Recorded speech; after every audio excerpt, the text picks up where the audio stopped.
یا دل کو میرے زیادہ لگے، کیونکہ یہ میں پہلے بھی بات کر چکا ہوں. بھائی آپ مجھ سے آج کوئی ایسی بات نہیں سنیں گے جو آپ پہلے نہیں سن چکے ہیں، سوائے میرے خیال میں آخر میں تھوڑی سی میں بات کروں گا. باقی میرا تجزیہ جو ہے وہ کوئی بھی ایسی چیز نہیں ہے جو آپ پہلے نہیں سن چکے. مجھے یاد ہے میں نے 2017 میں نیشنل اسمبلی کے اندر، قومی اسمبلی میں کھڑے ہو کے تقریر کی تھی، جس میں میں نے 10 نام لیے تھے، اور میں نے کہا یہ نام کون ہے، آپ نے شاید سنے ہوئے نہ ہو. اور وہ 10 لوگوں کے نام تھے، 10 شہیدوں کے نام تھے جو اس سے پچھلے چند ہفتوں کے اندر شہید ہوئے تھے. اور جیسا میں نے اس دن کہا تھا اور آج پھر کہہ رہا ہوں، آپ کا اور میرا دفاع کرتے ہوئے. تو فوج جو ہے وہ صرف ان 2-3 بڑے جرنیلوں کا نام نہیں ہوتا جن کے نام ٹیلی ویژن کے ٹاک شوز کے اندر لیے جاتے ہیں، جن کی پریس کانفرنسز کے اندر بات کی جاتی ہے. فوج لاکھوں لوگوں پر مشتمل ہے جو اپنی زندگی داؤ پہ لگاتے ہیں اپنے ملک کی حفاظت کے لیے، آپ کی اور میری حفاظت کے لیے. اور جیسے میں نے کہا میرے لیے ذاتی طور پہ اس لیے تکلیف دہ تھا، میرا 3 نسلوں سے فوج سے تعلق ہے، یہ بات بھی پہلے سے مشہور ہے. اور مجھے بڑا فخر ہے اس بات کا کہ کوئی 1965 کے بعد سے کہ جنگ سے لے کے اگر آپ وار اینڈ ٹیرر تک اٹھا کے دیکھ لیں، کوئی بھی ایسی صورتحال نہیں ہوئی جہاں میرے خاندان کا، میرے والد، میرے بھائی، میرے بھتیجے، وہ انہوں نے اپنی زندگی داؤ پہ نہ لگائی ہو ملک کے دفاع کے لیے. سو اس لیے جو بھی تعلق رکھتا ہے، جو بھی اہمیت کو سمجھتا ہے، اس سب کے لیے وہ تکلیف دہ مناظر تھے. تو ایک تو یہ 9 مئی کے بارے میں یہ ضرور اپنے کہنا چاہتا تھا، اور میرے خیال میں تقریباً تمام قوم کے ساتھ جو ہے یہی اظہار خیال کیا گیا ہے. تو یہ کوئی بڑی یونیک بات میں نے نہیں کی ہے. لیکن اس کے ساتھ ساتھ صرف 9 مئی نہیں ہے، ہماری قوم اس وقت کدھر کھڑی ہوئی ہے، کہاں پہ ہم ملک کو لے کر آ گئے ہیں. میں ملک کو دیکھ رہا تھا، تجزیہ کر رہا تھا، جیل میں بیٹھ کے ٹائم بہت ہوتا ہے سوچنے کا. تو میں نے کہا 5 بڑے سٹیک ہولڈرز ہیں اس وقت پاکستان کے اندر. پاکستان کی عدلیہ، اعلیٰ عدلیہ میں تقسیم ہوا ہے، سارا پاکستان دیکھ رہا ہے کہ عدلیہ تقسیم ہے. عدلیہ فیصلے کرتی ہے، عمل درآمد نہیں ہوتا. ایک عجیب و غریب صورتحال ہے کہ وہ عدلیہ جس کے بغیر آپ کی آئینی طرز حکومت ممکن نہیں ہے، جس کے بغیر جمہوریت ممکن نہیں ہے، اس عدلیہ کے آپس میں اختلافات پیدا ہوئے میں اور اس کے فیصلے جو ہیں زمین پہ امپلیمنٹ نہیں ہو رہے. یہ کتنی خطرناک صورتحال ہے ملک کے لیے. دوسرا اہم سٹیک ہولڈر پاکستان کی فوج، ابھی میں تفصیل سے بات کر چکا ہوں مئی 9 کو کیا ہوا اور کیا وہاں پہ صورتحال پیدا ہوئی بھی ہے. تیسرا بڑا سٹیک ہولڈر پاکستان تحریک انصاف. میری ذاتی رائے کے اندر پاکستان کی سب سے بڑی سیاسی پارٹی، واحد قومی پارٹی.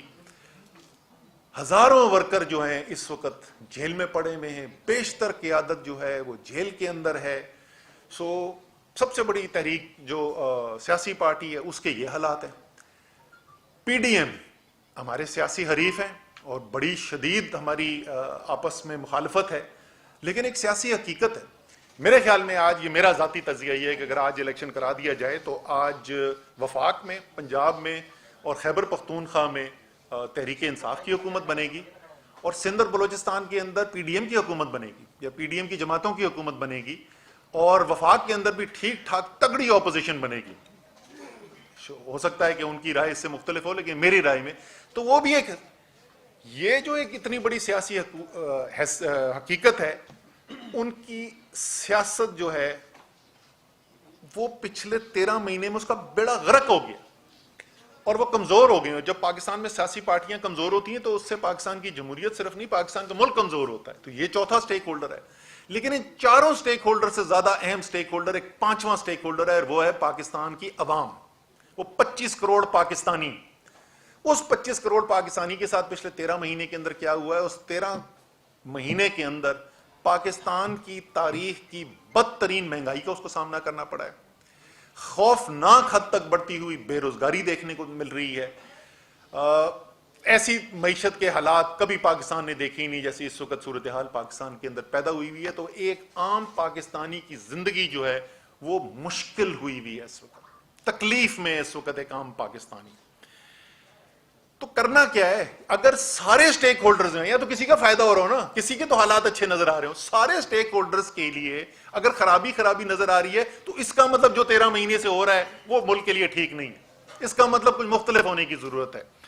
اور میرے خیال میں اس میں سب کی ذمہ داری بنتی ہے کہ اس کے اندر سب اس صورتحال کو، میں نے بار بار کہا ہے، کئی مہینوں سے میں کہہ رہا ہوں، میں یقین رکھتا ہوں، بدقسمتی سے میں یقین رکھتا ہوں کہ میں ٹھیک کہہ رہا ہوں کہ 1971 میں بنگلہ دیش بننے کے بعد سے پاکستان کے لیے اتنے خطرناک حالات پیدا نہیں ہوئے جیسے آج پاکستان کے حالات ہیں۔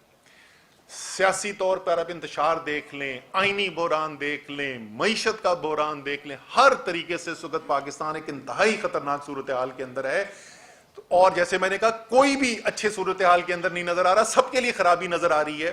تو کرنا کیا؟ یہ ذمہ داری جو ہے، یہ بات بھی جو میں کہہ رہا ہوں، یہ میں بار بار بار بار دہراتا رہا ہوں، یہ سیاسی لیڈرشپ کی ذمہ داری ہے کہ انہوں نے ملک کو ادھر سے نکالنا ہے۔ اچھی چیز کیا ہوئی؟ اچھی چیز کیا ہو رہی ہے؟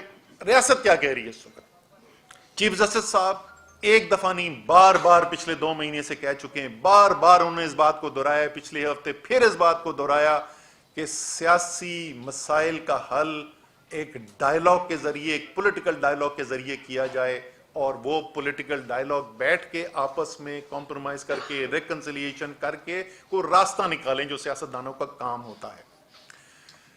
اور ظاہر ہے اس میں تمام سیاسی پارٹیاں بشمول تحریک انصاف کی ذمہ داری بنتی ہے کہ وہ اس ذمہ داری کو پورا کریں۔ فوج دوسرا ریاست کا اہم ستون، کور کمانڈر کانفرنس کے اندر یہ کہا گیا کہ سیاسی مسائل کا حل جو ہے وہ سیاسی ڈائیلاگ کے ذریعے کیا جائے۔ قومی سلامتی کمیٹی کے اجلاس کے اندر، اعلامیہ کے اندر لکھا گیا کہ سیاسی ڈائیلاگ کے ذریعے کیا جائے۔ پاکستان کے دوست ممالک جو ہیں، جو پاکستان کا خیر چاہتے ہیں، وہ سب کہہ رہے ہیں کہ سیاسی ڈائیلاگ کے ذریعے ہونا چاہیے۔ سب کو فکر ہے اس وقت، باہر پاکستان کے دوستوں کو فکر ہے کہ پاکستان کے اندر کیا ہو رہا ہے، پاکستان کے حالات کو دیکھ کر۔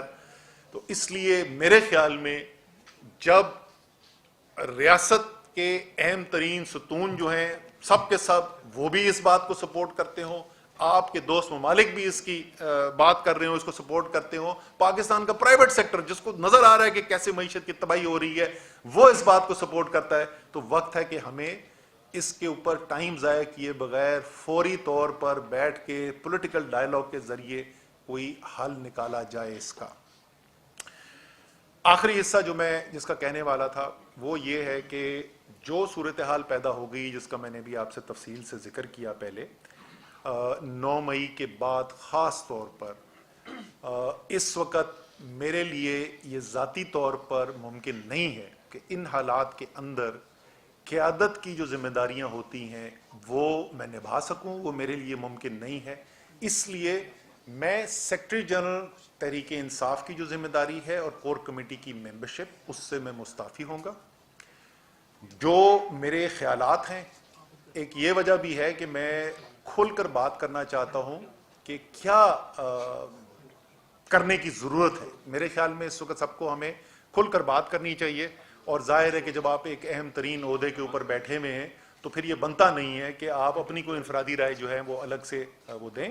تو اس لیے ان عہدوں سے میں مستعفی ہو رہا ہوں۔ باقی 17 مہینے گزرے، میں سیکرٹری جنرل کی ذمہ داری میں نے نبھائی ہے، جس میں 13 مہینے سے زیادہ جو ہے وہ شاید تحریک انصاف کا مشکل ترین وقت تھا، اور میں دل سے شکریہ ادا کرنا چاہتا ہوں اور خراج تحسین پیش کرنا چاہتا ہوں تحریک انصاف کے ورکرز کو، لیڈرز کو، ٹکٹ ہولڈرز کو، جس طریقے سے میں نے ان کو محنت کرتے دیکھا ہے، جس دلیری سے، جس حب الوطنی سے میں نے ان کو کام کرتے دیکھا ہے، میں بحیثیت جو میری ذمہ داری تھی سیکرٹری جنرل، میں ان سب کا، جیسے میں نے کہا، میں دل سے شکریہ بھی ادا کرنا چاہتا ہوں اور میں خراج تحسین بھی پیش کرنا چاہتا ہوں۔ میرے خیال میں یہ ورکر جو ہیں، تحریک انصاف کے کارکنان جو ہیں، یہ محب وطن پاکستانی جو ہیں، یہ پاکستان کا ایک بہت بڑا اثاثہ ہے، اور ایک دفعہ پھر آخر میں یہ مطالبہ کروں گا کہ ان میں سے بہت سارے اس وقت بے گناہ لوگ جنہوں نے کوئی غلط کام نہیں کیا ہے، اس وقت اسیر ہیں، اور ان کو فی الفور ان کی رہائی ہونی چاہیے۔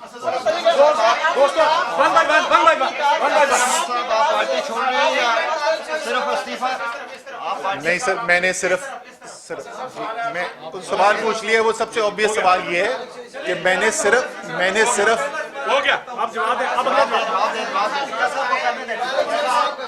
صرف اردو سے جا رہے ہیں یا پارٹی چھوڑ رہے ہیں؟ سمجھ نہیں ایک سیکنڈ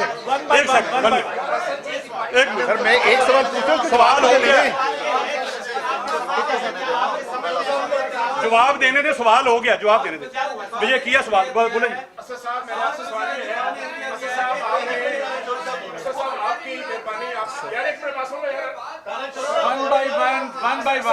آپ نے مہربانی کی ہے یعنی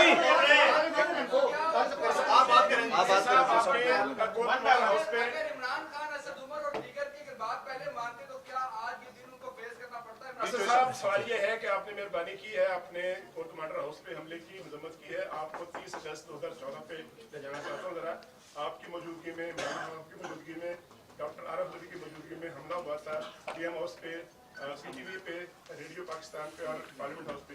مذمت کریں گے؟ اچھا جی، میں آپ کو بتا دیتا ہوں، اس کی پہلی بات تو پرائم منسٹر ہاؤس پہ کوئی حملہ نہیں ہوا تھا، کیونکہ وہ ڈی چوک کے اوپر ہی ٹیئر گیس شیلنگ شروع ہو گئی تھی اور وہاں سے آگے کوئی گیا نہیں تھا۔ پی ٹی وی حملے کی میں آپ کو کہانی بتا دوں، میں اپنے اپارٹمنٹ میں بیٹھا ہوا تھا، ٹی وی دیکھ رہا تھا، وہ جو جس کے اندر ایف آئی آر کے مطابق عارف الوی، میں، شفقت محمود، شیرین مزاری ڈنڈوں سے لیس ہم جا رہے تھے حملہ کرنے کے لیے۔ میں گھر بیٹھا تھا، ٹی وی دیکھ رہا تھا، اور میں نے دیکھا کہ وہ پارلیمنٹ ہاؤس میں کوئی لوگ گھس گئے۔ میں نے فون ملایا سیدھا اون چودھری کو، یہ کس کو، میں نے کہا خان سے میری بات کراؤ۔ میں خان صاحب کو بولا وہ تو پی ٹی وی ہاؤس میں گھس گئے، ابھی جا کے اوپر کنٹینر میں جا کے اعلان کریں، لوگوں سے بولیں کہ اگر کوئی پی ٹی آئی والا تو فوراً باہر نکلے، اور اگر پی ٹی آئی والا نہیں ہے تو ظاہر ہے اس کو کچھ کرنے سے۔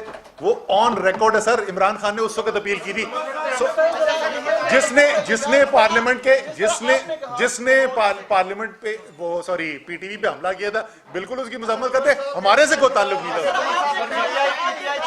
اچھا جی، یہ انہوں نے یار ایک سوال پوچھا تھا، اس کا جواب بتا دوں سر، میں نے عہدوں سے استعفیٰ دیا ہے۔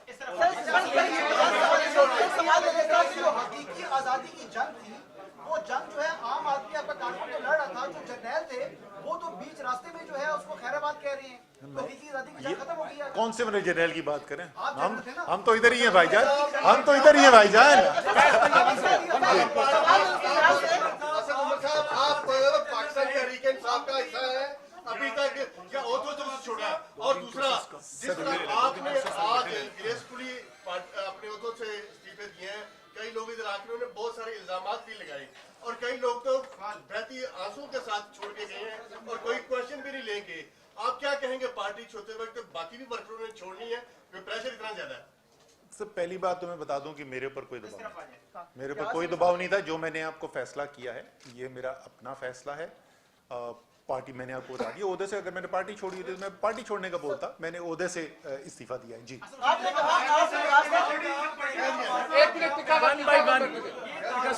تاثر ہے کہ اینٹی اسٹیبلشمنٹ بیانیہ ہے، کیا تحریک انصاف کی اینٹی اسٹیبلشمنٹ بیانیے کے ساتھ رہیں گے یا پہلے بیانیہ باقی اینٹی رہا ہے؟ اس کی طرف وضاحت کیجیے گا۔ اور دوسرا میں نے پوچھا تھا کہ تحریک انصاف کو کس کی نظر لگ گئی، آپ نے کہا پاپولر ہو رہی ہے جماعت، آج بتا دیجیے گا۔ دو وجہ دیکھیں میں اب جہاں تک مقبولیت کی بات ہے، ہمارے پاس ٹھوس ذرائع کیا ہوتے ہیں یہ پتہ کرنے کے لیے کہ کوئی جماعت مقبول ہے یا نہیں ہے؟ یا سروے ہوتے ہیں یا الیکشن ہوتے ہیں۔ آپ نے سروے دیکھے، سروے کے اندر آپ کو نظر آیا کہ تحریک انصاف کی مقبولیت بڑھتی چلی گئی حکومت چھوڑنے کے بعد۔ الیکشن آپ نے دیکھے، 75% الیکشن جو ہے تحریک انصاف جیتی چلی گئی، تو اس میں تو کوئی شک ہی نہیں تھا۔ اب سوال یہ ضرور اٹھے گا، اگلے سروے آنے کی میں بڑا یقین ہوں کہ 9 مئی کے بعد کوئی امپیکٹ آیا پی ٹی آئی کے اوپر یا نہیں آیا، وہ ہمیں نظر آ جائے گا۔ یہ بتائیں مجھے کیا آپ سمجھتے ہیں کہ اس تمام تر انتشار، اس تمام تر خرابی اور بحران کے ذمہ دار عمران خان ہیں؟ اور دوسرا یہ کہ کیا عمران خان ابھی آپ کے لیڈر ہیں؟ دیکھیں میں نے آپ کو بتا دیا کہ جو پچھلے 13 مہینے میں ہوا ہے اس سے کیا تباہی آئی ہے۔ کیا میرے خیال میں یہ ساری تباہی ایک آدمی کی وجہ سے آئی ہے؟ میں نہیں اس اسد عمر صاحب یہ بتائیں کہ اگر اسد عمر اور دیگر